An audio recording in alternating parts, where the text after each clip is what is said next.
বাংলায় আছি বলে বিজেপির খুব রাগ। যেন তেন প্রকারণে তৃণমূলকে হারানো ওদের উদ্দেশ্য। ওদের লজ্জা ঘৃণা ভয় তিন থাকতে নয়। কানে দিয়েছে তুলো আর পিঠে বেঁধেছে কুলো। আর যত পারো সিবিআই কে দিয়ে কিলো, এনআইএ কে দিয়ে কিলো, ইনকাম ট্যাক্স কে দিয়ে কিলো, ইডি কে দিয়ে কিলো।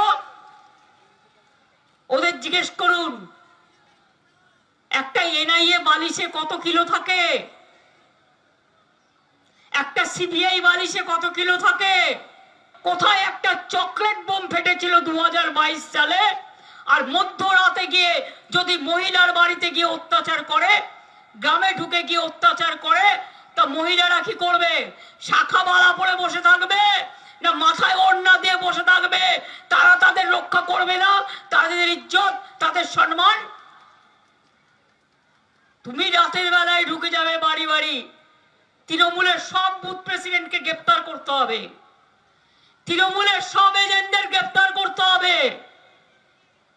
ইলেকশন কমিশনকে দিয়ে আমরা চাই ইম্পার্শিয়ালি কাজ করুক। আমরা বিজেপি ইলেকশন কমিশন চাই না।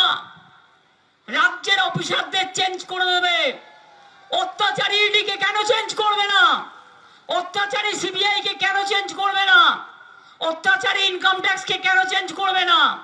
অত্যাচারী এনআইএ কে কেন চেঞ্জ করবে না? যত দোষ রাজ্যের বেলায়।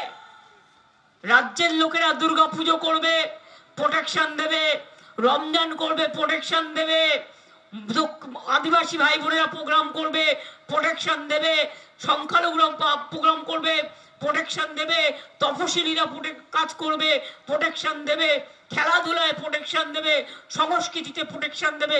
সবকিছু করবে রাজ্য পুলিশ।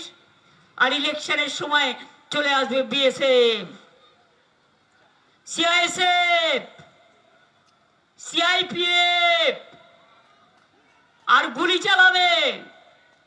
আগের বারে আমি শুনেছিলাম হিলিতে ভোটার লাইনে বিএসএফ লাইন করাচ্ছিল। আর একটা কথা মনে রাখবেন, এটা ওদের কাজ নয়। আর দুই ভোট হয়ে যাওয়ার পর ভালো করে পাহারা দিতে হবে। বিজেপি প্ল্যান নম্বর 1, যারা পাহারা দেবে তাদের টাকা দিয়ে কিনে নেওয়া। 2, কিছু খাওয়ানোর নাম করে ঘুম পাড়িয়ে দেওয়া। 3, লোডশেডিং করে দিয়ে বাক্স দখল করা এবং চিক ঢুকিয়ে দেওয়া। এমন কাউকে পাহারা রাখবেন না যারা বিশ্বস্ত নয়।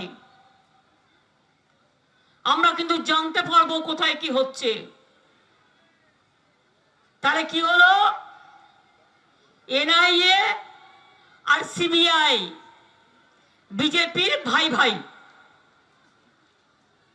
আর ইডি আর ইনকাম ট্যাক্স বিজেপির ফান্ডিং বক্স। জোর করে টাকা তুলছে আর বিজেপির ফান্ডে দিয়ে দিচ্ছে। তোমার যদি ক্ষমতা থাকে, গণতন্ত্রের লড়াই করে যেত। আমার বুথ কর্মীদের অ্যারেস্ট করবে না, এজেন্টদের অ্যারেস্ট করবে না। অরবিন্দ কেজরিওয়াল থেকে শুরু করে, আদিবাসী নেতা হেমন্ত সোরেন থেকে শুরু করে, আমার দলীয় নেতাদের থেকে শুরু করে, পাবলিক থেকে শুরু করে অ্যারেস্ট করবে না। ইলেকশনে লেভেল প্লেইং ফিল্ড থাকা দরকার। আর যদি মনে করো গায়ের জোরে ওই আপনাদের এখানে কুশান্ত বাবু, আপনাদের ওখানে গদ্দার যা বলবে তাই করতে হবে, তাহলে জেনে রাখবেন ভারতবর্ষের গণতন্ত্র পৃথিবীর সবচেয়ে বড় গণতন্ত্র।